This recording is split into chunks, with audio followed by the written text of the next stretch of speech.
যিনি গোটা বিশ্ব জগতের প্রতিপালক, শয়তান ধোঁকা দিতে চেষ্টা করবে, ধোঁকা দিতে পারবে না। আর রহমানির রহিম, যিনি দয়াময় মেহেরবান। খেয়াল করবো অনুবাদের দিকে, তাহলে শয়তান আমাকে ধোঁকা দিতে পারবে না। মালিক ইয়াউমিদ্দিন, যিনি বিচার দিনের মালিক, শয়তান ধোঁকা দিতে চেষ্টা করবে, আমি অনুবাদের দিকে খেয়াল করব, ধোঁকা দিতে পারবে না। ইয়াকা না'বুদু ওয়া ইয়াকা নাস্তাঈন, আমরা একমাত্র আপনারই ইবাদত করি, আপনারই কাছে সাহায্য চাই। অনুবাদের দিকে খেয়াল করব, আমাকে শয়তান ধোঁকা দিতে পারবে না। ইহদিনাস সিরাতাল মুস্তাকিম, আমাদেরকে সরল সঠিক পথ দেখান। শয়তান ধোঁকা দিতে চাইবে, আমি অনুবাদের দিকে খেয়াল করব, আমাকে ধোঁকা দিতে পারবে না। সিরাতাল্লাযীনা আন'আমতা আলাইহিম, ওই পথে আমাকে পরিচালিত করেন যাদের উপর আপনার নিয়ামত বর্ষিত হয়েছে। শয়তান ধোঁকা দিতে চাইবে, অনুবাদের দিকে খেয়াল থাকার কারণে আমাকে ধোঁকা দিতে পারবে না। সিরাতাল্লাযীনা আন'আমতা আলাইহিম, ওই সমস্ত পথে নয় যাদের উপরে আপনার গজব পতিত হয়। গায়রিল মাগদুবি আলাইহিম, শয়তান আমাকে ধোঁকা দিতে চাইবে, আমাকে ধোঁকা দিতে পারবে না। ওয়ালাদ-দাল্লিন,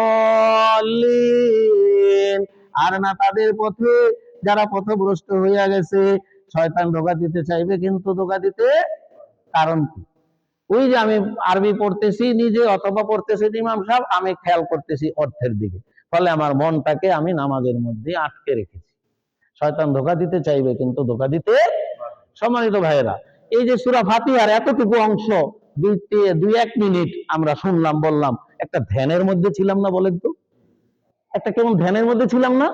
কিরে, আরবি বাংলা কিভাবে বলতেছে, একটা ধ্যান। এইভাবে পুরা নামাজটা যদি আমার একটা ধ্যানের মধ্যে থাকে, তাহলে শয়তান তো দূরের কথা, কেউই আমার উপরে ধোঁকা দিতে পারবে না। আমাকে নামাজ থেকে গাফেল করতে পারবে না, মনটাকে নাচানাচি করতে, অন্যদিকে নিতে পারবে না। সুতরাং আসুন, এই চেষ্টাটা করা, এটা খুব কঠিন কাজ না। এই যে আমি বসি, আসেন, বসেন, ডাকা হয়, একটু বসি না, বসে এই ধরনের সূরা কেরাত গুলি কয়েকটাই, তো খুব তো বেশি না।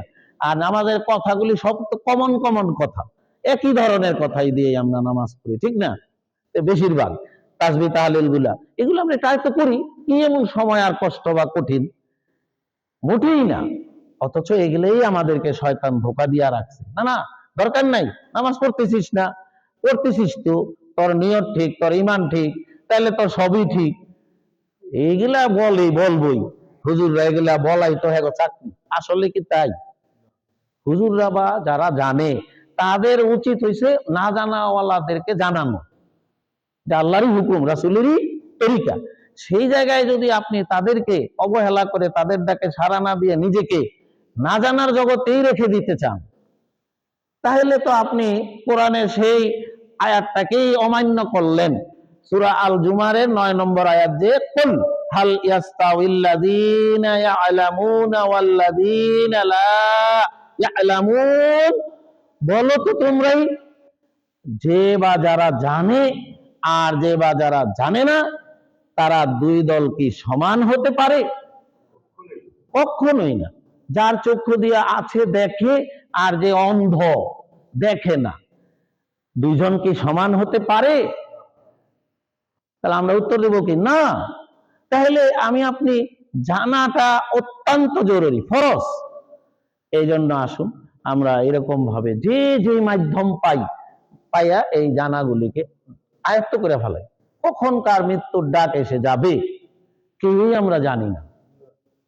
তাহলে মৃত্যু আসার আগেই যদি আমি আল্লাহকে সন্তুষ্ট করার জন্য কিছুমাত্র আমল একেবারে রাসূলের তরিকায়, আল্লাহ নির্দেশিত, রাসূল প্রদর্শিত উপায় করতে পারি, তাহলে সেইটুকু গ্রহণযোগ্যতার উসিলা দিয়া কিনা আপনি জাহান্নামের কঠিন আযাব থেকে মুক্তি পেতে পারি। আর ভুলে ভরা, অলসতা, গাফিলতিতে ভরা আমল দিয়া জান্নাত দাবি করা সম্ভব না।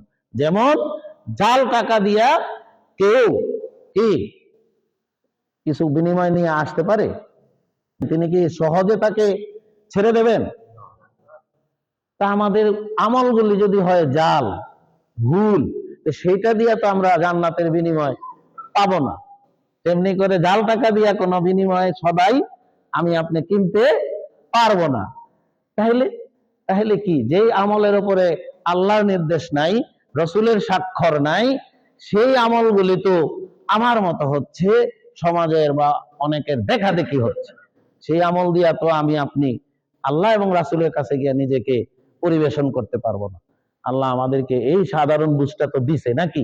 সুতরাং আসুন আজকে যে আয়াতুল কুরসি পড়লাম এবং রুকু সিজদাগুলি যেন এই যে আজকে ইমাম হুজুর যেভাবে পড়ালেন, যে রুকুতে সিজদাতে কতটুকু সময় অন্তত পক্ষে, এটা হলো মিনিমাম, কম পক্ষে রাখলেন থাকলেন, বিশেষ করে সিজদারত অবস্থায়, রুকুরত অবস্থায় একটু ধৈর্যশীল হওয়া ওয়াজিব, থেমে থাকা এটা ওয়াজিব, ওয়াজিব তরক করা যাবে না, অর্থাৎ তাড়াহুড়া করা যাবে না, অস্থির হওয়া যাবে না।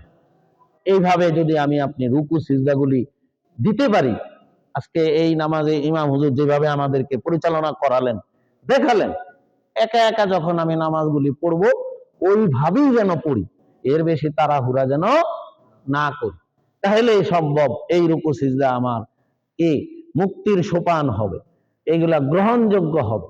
বিশেষ করে বলা কথাগুলিও যেন একটু টের পাই। আসুন দুই একটা তাসবিহ রিহার্সেল দিয়ে আমরা আমাদের বৈঠক শেষ করে উঠে চলে যাই।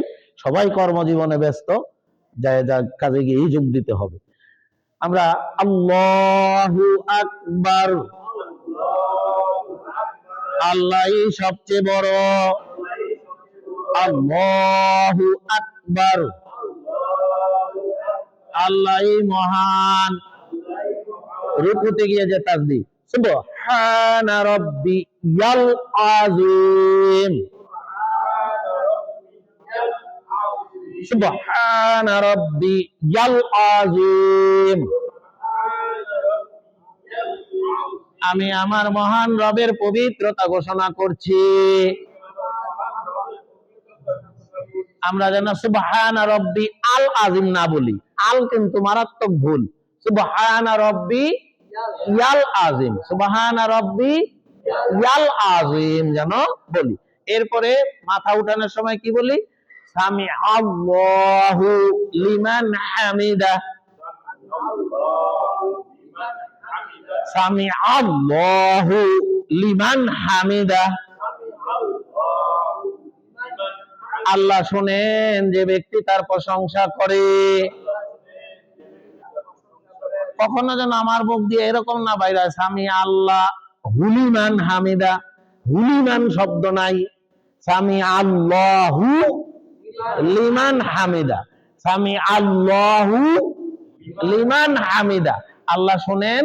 লিমান হলো একটা একক শব্দ, যিনি বা যেই ব্যক্তি তার প্রশংসা করে, এর হুলিমান কোন শব্দ না, এই হুটা হলো আল্লাহর সাথে থাকবে, সামি আল্লাহু, সামি আল্লাহু লিমান হামিদা। এরপরে আমরা যখন সোজা হয়ে দাঁড়ায় যাই, থামতে হবে। আজকে হুজুর কি সুন্দর থামছেন, ওইখানে থাইমা দাঁড়ানো অবস্থায় বলতে হবে রব্বানা লাকাল হামদ, রব্বানা লাকাল হামদ, সমস্ত প্রশংসা